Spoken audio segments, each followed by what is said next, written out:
This is a really simple method if you aren't really keeping your own speed ratings, speed figures and whatever, such as you don't have time or too busy or any other reason as to why you can't really get into those type of things. I'm going to show you another alternative. Now I'm logged in here to racingpost.com, and with their monthly fee on premium membership you can actually get hold of Racing Post ratings and top speed figures to do exactly the same. So if we scroll down here to today's Doncaster card, for example, and I'm going to choose this race here, which is the 425 class 2 over 6 and about half a furlong.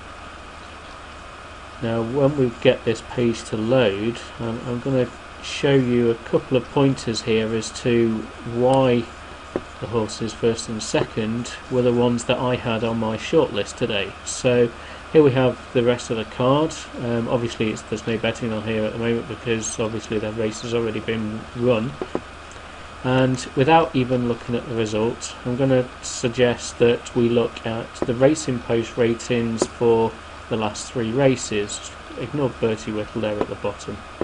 Now one of the things I really like to see is when a horse has actually posted 3 consistent increases in ratings. So if we look at Bertie Whittle, we see 116, 87, 97, so he is improving a bit from his last race. Joe Packett, all over the place really, he's not really done anything sustainably. We have Gramercy here, 96, 103, 112, so he's obviously improving as a horse, getting fitter maybe, perhaps. Yao, exactly the same, 96, 103, 109. Spiritual Star, Dr. Red Eye, you probably say that they probably peaked last time out. You've got Secret Witness here, 103, 112, and now he's taken a considerable dip last time.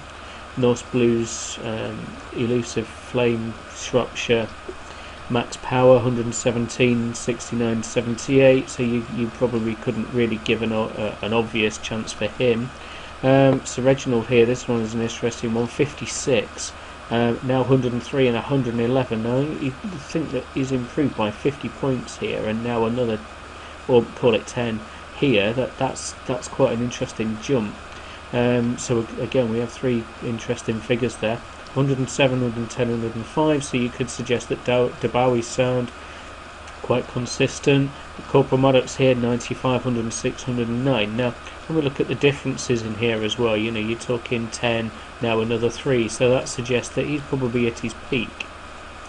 I'm going to change from Racing Post ratings now to top speed, and we're going to do exactly the same here as well. So Secret Witness we can write out, he's not really achieved anything on 44. Joe Packett is going backwards. Bertie Whittle, 106, 66, 84. Now it's the same type of increase in that last run as we've got on Racing Post ratings over here as well. Elusive Flame, again nothing much off 56, 67, 78, 53 could suggest Dr. Red Eye's almost coming back into form. He's probably at the worst he's ever been there, so he's one to keep an eye on. Debowie's Sound now we can write off. Norse Blues we can now write off. Shropshire going downhill, 93, 89, 73. Gramercy 85, 99, so now we've got 3 improvements on him. Yao 91, 84, 96. Again, you could probably suggest that he's peaked, as the best top speed ratings are suggested here as well. Corporate Maddox, Spiritual Star. Here's Sir Reginald again, 39, a leap of 40 points ish. 72, 75, and yet his best overall in the last year is 97. So you could actually suggest that he's improving in fitness and form from his last peak, which was over here in October 2012. And I don't know if anyone's taken any notice of the date at the top, but it's the 13th of September today. So there's a suggestion that he peaks at this time of the year. So we can really sort of give some evidence here that this horse is going to do well this time of year from 3 improving runs. We've also seen that in the Racing Post ratings, 3 improving runs. Last time he scored off 100 and 107 was September, October last year. So we've got some evidence here that this horse is pretty decent. Now let's just click into him and just have a look at his current form. What we've got here is, let's move this across and get rid of those adverts for a sec. What we've got here is that he does well on good ground. We see that by his Chester, Ascot. That was a good race if Jack Dexter's in there. With Doncaster, course and distance form, headgear probably didn't work on that occasion.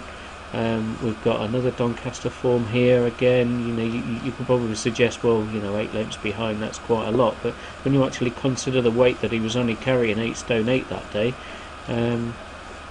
then you could probably suggest that he was outclassed in that field. One of the things I do like to see about Doncaster especially is when a horse has actually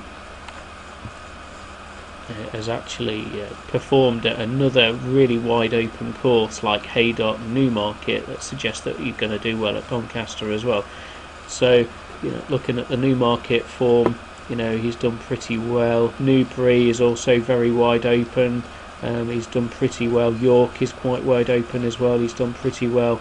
Yet, you could say the opposite really for Chester, that he hasn't, he's done very well there, and yet, that's completely different course to the likes of Doncaster, Newmarket and the rest. So, you can't really take very much off this frame on face value, but when you actually look at what he has done over this type of course, then he becomes a very, very real competitor in this. Okay, what I'm going to do here, I'm going to go straight to the results, and we're going to see what that Doncaster result was.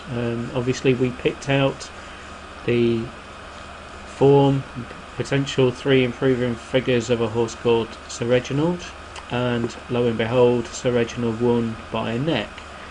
Now you could say that he didn't really have very good form figures, or you could suggest that some of the prize money that he'd raced for wasn't particularly good. But what we did suggest here is that if you can pick a horse out that has got 3 improving figures, both on Racing Post rating and on Top Speed ratings, you've got a chance of picking a horse here that's either fit, that's running its way into fitness, and that can potentially be a horse to follow. Now if you find that there's a horse with 2 improvements, he's probably one to look out for next time. Now we mentioned while we were doing the research about Sir Reginald, we noticed that Bertie Whittle's his ratings were pretty good. We mentioned Yao in there as well. Gramercy were mentioned in there. Look at the prices. We haven't picked out a short price favourite. I mean, okay, there was no short price favourite in this race, but what we have suggested is that you can actually pick those horses without even looking at any odds. Now 10 to 1 opened 8 to 1, which is quite a surprise. I'm not really sure why he would have gone up. In my eyes, that was an absolute sure bet to go the other way, but anyway, 10 to 1, decent winner.